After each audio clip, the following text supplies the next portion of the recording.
Bonjour à toutes, bonjour à tous. C'est encore Mimo et je viens vous parler encore de cette télémicrobe et ça d'Al Bachora. D'Al Bachora, que je rappelle que voilà, cette émission un peu scandaleuse et on a essayé de venir parler des artistes, les ridiculiser, entrer dans leur vie privée en marchant sur le droit et l'objectif de cette émission-là, on n'arrive pas à le comprendre. On n'arrive pas à le comprendre parce que, à part humiliation, dégradation même de l'image du pays, parce que, bon, voilà, c'est parler de folklore, parler de... Enfin, on n'a épargné personne. Et donc, voilà, je me suis amusé à chercher, à mettre, euh, à mettre en place la personne, alors, celui qui a créé cette chaîne Télémicrobe, monsieur Rachid Nini, et essayer de mettre dans Dalibat Shohra. Dans cette Dalibat Shohra, comme les autres, essayer de parler de sa vie privée, tant qu'à faire. Et comprendre d'où ça peut venir, cette haine, et cette méchanceté, voilà. C'est inexplicable en tout cas. Donc, on va essayer de parler de Rachid Nini en le mettant dans cette Dalebachora qu'il a essayé de créer. Voir un tout petit peu comment ça peut être aperçu euh, et comprendre que c'est pas si évident, c'est pas normal hein, d'aller fouiner dans le passé des gens et leur vie privée. Donc je vais commencer par parler de Rachid Nini, puis on parlera un tout petit peu de Bouchra d'eau, hein, cette enragée, je sais pas tout comment on peut le qualifier, cette malade. Bref, donc pour revenir à Rachid Nini, donc voilà, il a vu le jour en 1970 à Beslimen, issu d'une famille modeste. Il est témoin, alors qu'il est encore un enfant, d'un événement qui a marqué durablement sa vie. Euh, Comme on disait, donc on revenait de l'école et il découvre un étrange attroupement devant la maison familiale. Son père, euh, son père qui était alcoolique, hein, son papa qui buvait, qui avait ce problème-là. Euh, donc son père était dans un état d'ébriété avancé, hurlait à plein poumon et hurlait les passants depuis le toit de la maison dans le plus simple appareil, c'est-à-dire tout nu. Tout nu. Bon, il avait des problèmes, hein, ce personnage-là, bon, pour raison X. Euh, et là, on peut comprendre que le traumatisme de cet personnage, de Rachid Nini, parce que s'il a vécu une enfance de la sorte, si on parle de l'alcool, si on parle de, voilà, qui arrive à ce point-là, donc on peut parler aussi de scandale qui peut être derrière, d'une maman battue, enfin voilà, de cette enfance, cette traumatisante qu'il a vécu, cet enfant-là. Euh, qui peut expliquer un tout petit peu sa haine par rapport à tout ce qui va avec les artistes ou le domaine de la musique ou de l'art en général, et on peut comprendre un tout petit peu euh, ce comportement, ce pensées qui sont un tout petit peu euh, non constants, dans le sens où voilà, une fois elle est pour, et une fois elle est contre. Je pense qu'il y a eu un traumatisme profond dans la vie de cet enfant-là.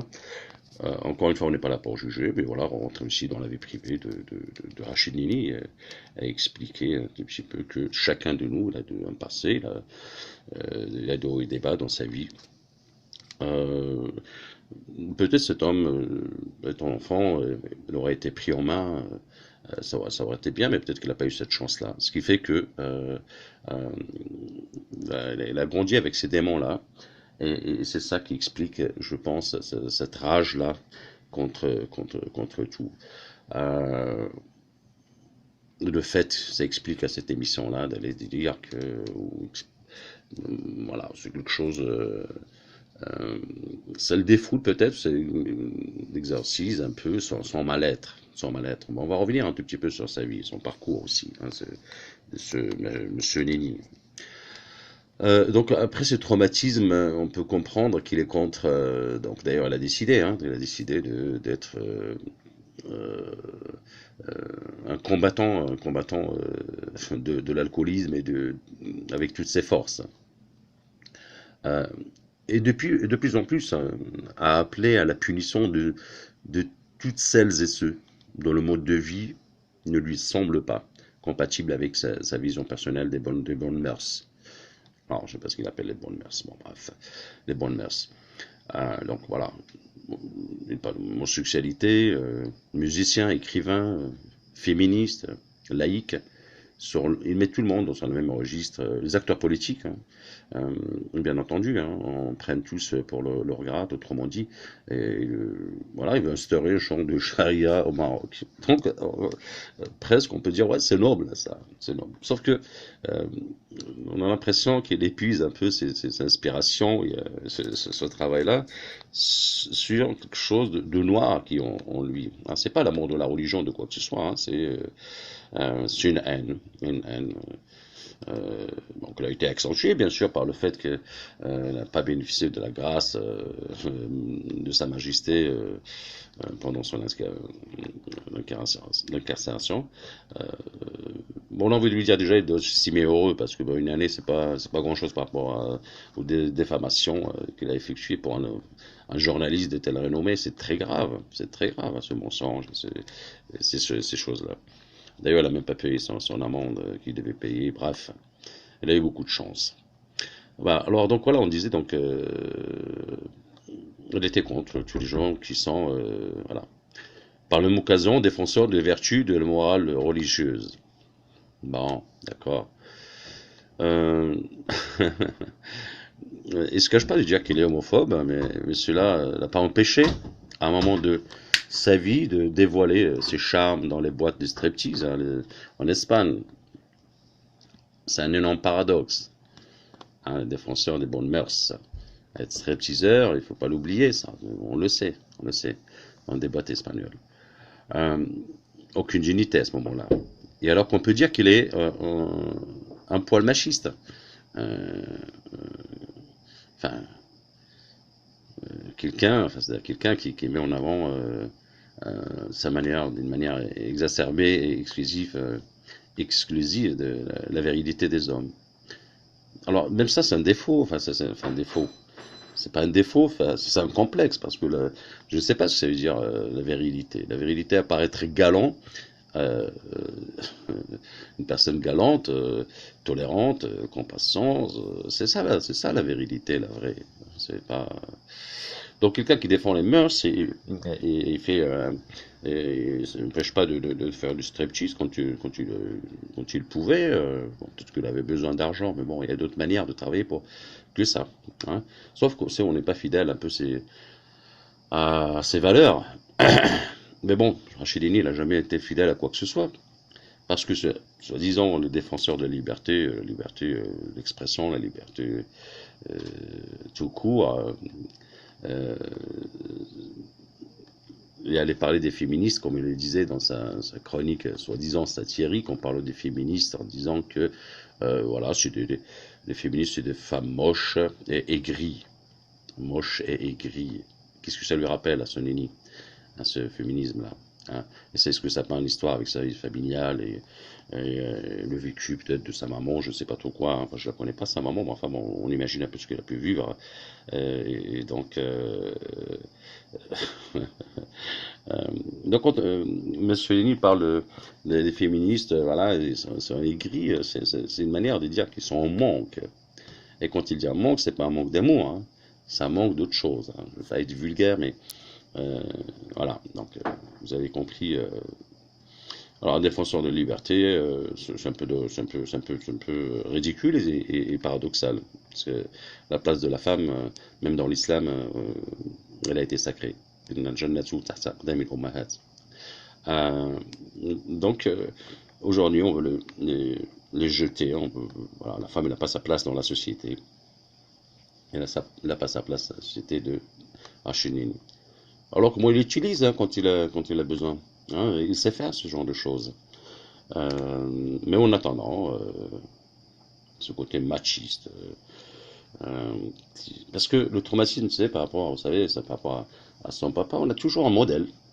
Donc si le modèle était ça, il y a quelque chose qui reste.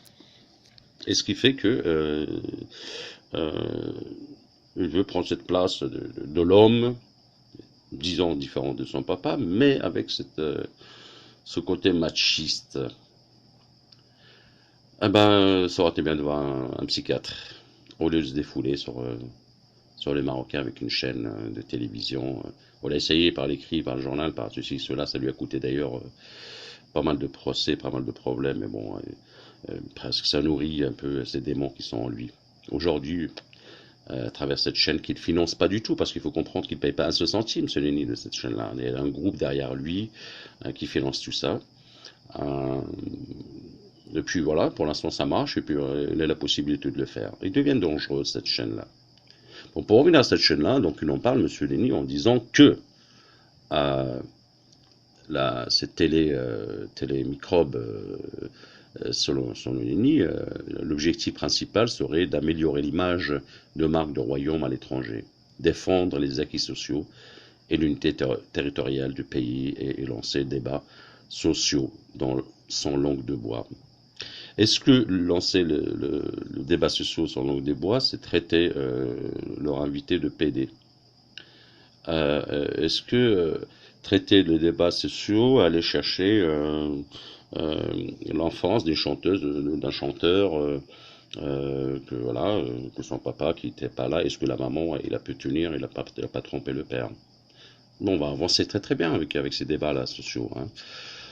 Bon, si on parlait de reste, hein, si on parlait de cette nana, de cette dame, Aïcha Chena, encore une fois, moi j'insiste parce que c'est ça, en fait, qui m'a donné les larmes aux yeux. Quand on parle de cette femme-là, on essaie de la ridiculiser alors qu'il a essayé de faire quelque chose de bien, enfin, il essaye toujours de faire quelque chose de très très bien qu'il n'a pas réussi à faire lui, mais tous les gens qui réussissent, et voilà, Monsieur Nini, ça le dérange parce que voilà, c'est le number one, c'est Monsieur Nini. Donc, il y a que moi qui a compris, vous avez rien compris à la vie. Quand on voit votre traumatisme, on comprend que vous voyez la vie d'une manière noire, et vous voulez tout noircir. Donc, si on veut suivre cette logique-là, on a l'impression qu'il a envie d'instaurer la charia au Maroc, lui, hein, ce Monsieur Nini. Le Maroc, c'est le Maroc. Il a vécu, il a une histoire, il a toujours été comme ça. Il a une tradition, il a une culture.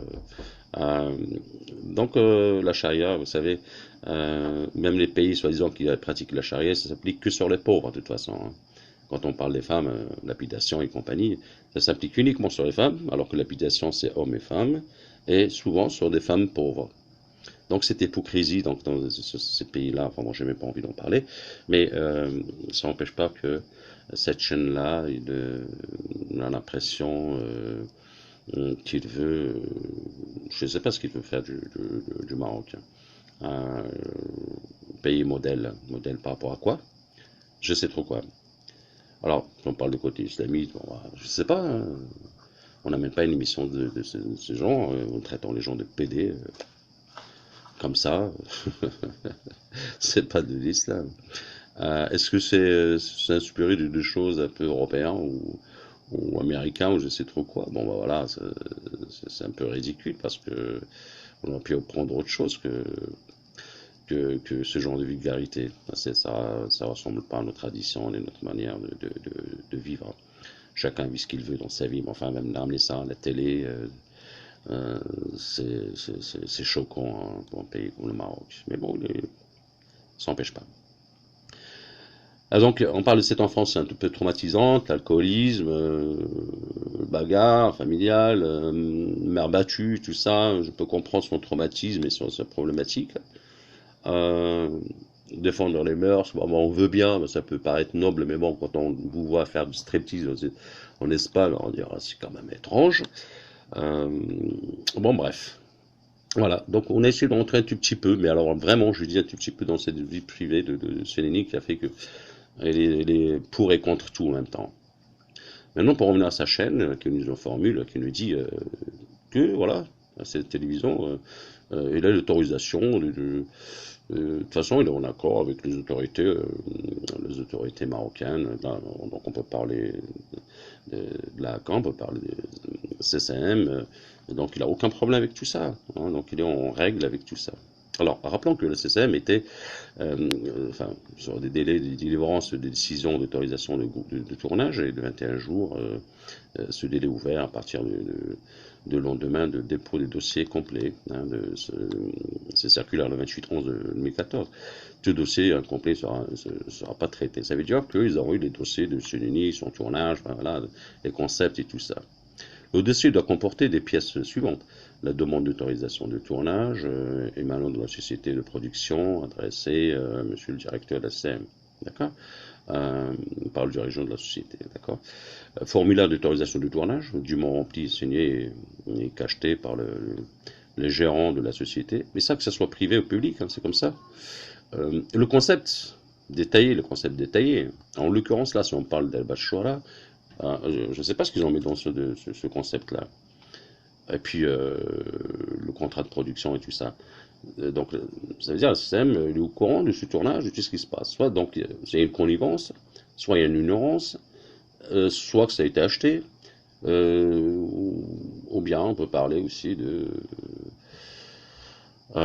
défi de Nini. Donc il se permet de faire ça. C'est étrange, parce que normalement le système il est là pour contrôler ce genre de choses. Alors que bon, il y a pas mal de textes, il y a pas mal de choses, hein. Le contrat avec la chaîne, la télévision, valorisé, signé et cacheté par le contractant. Liste des techniciens engagés lors du tournage, détenteurs de CIP, donc des stagiaires inscrits, enfin bref, c'est des règles. Mais des gens ils doivent être diplômés d'audiovisuel. Hein.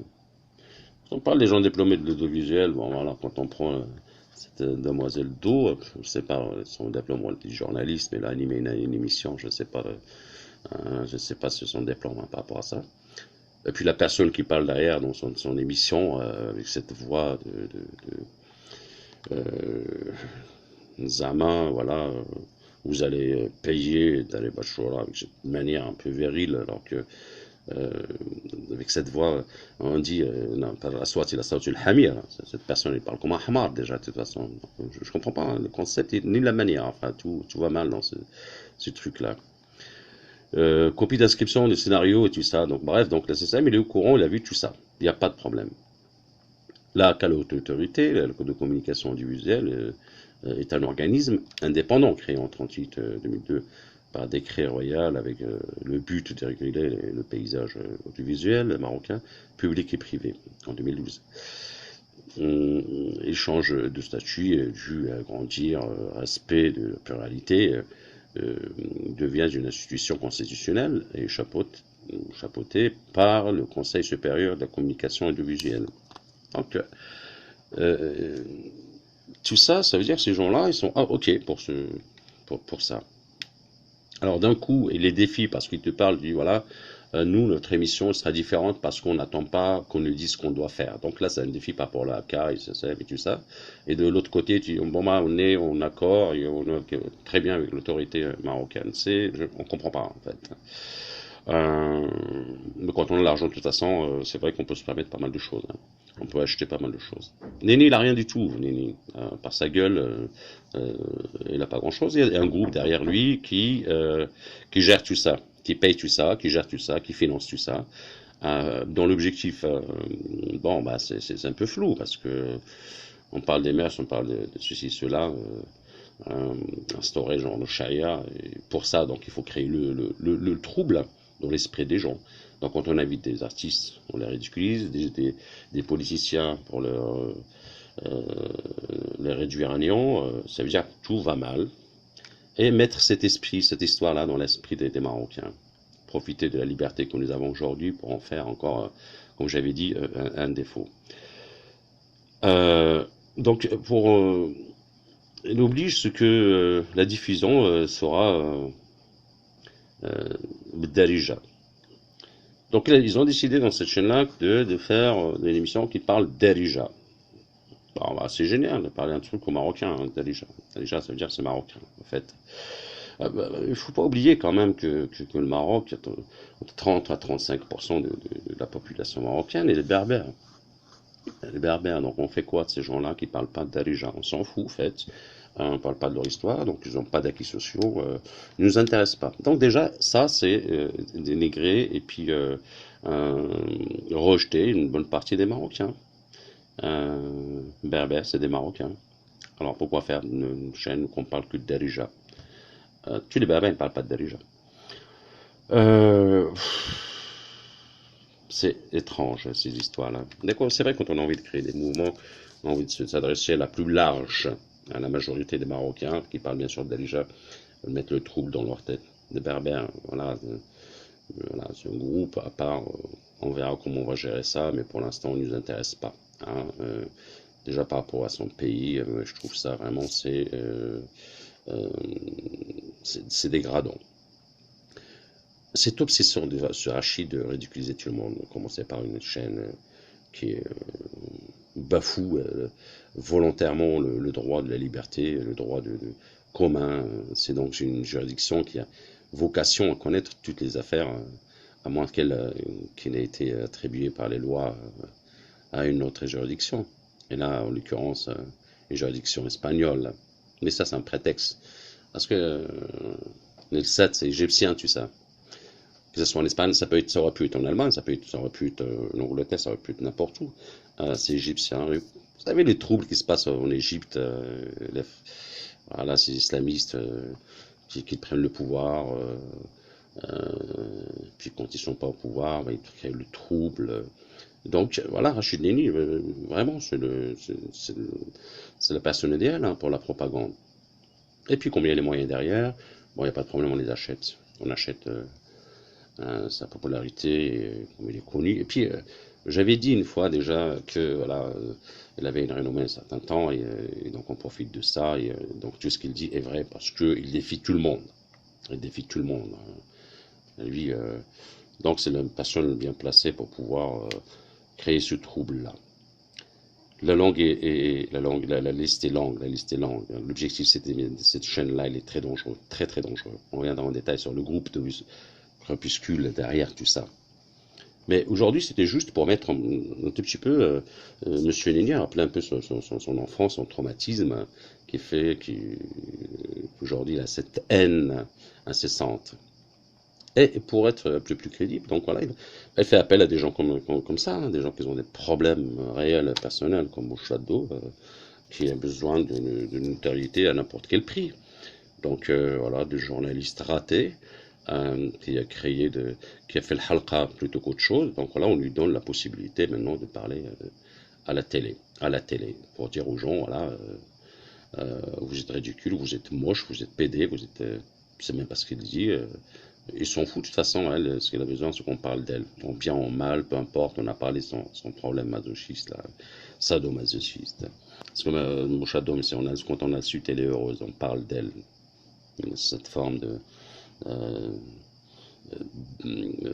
besoin de reconnaissance à n'importe quel moyen.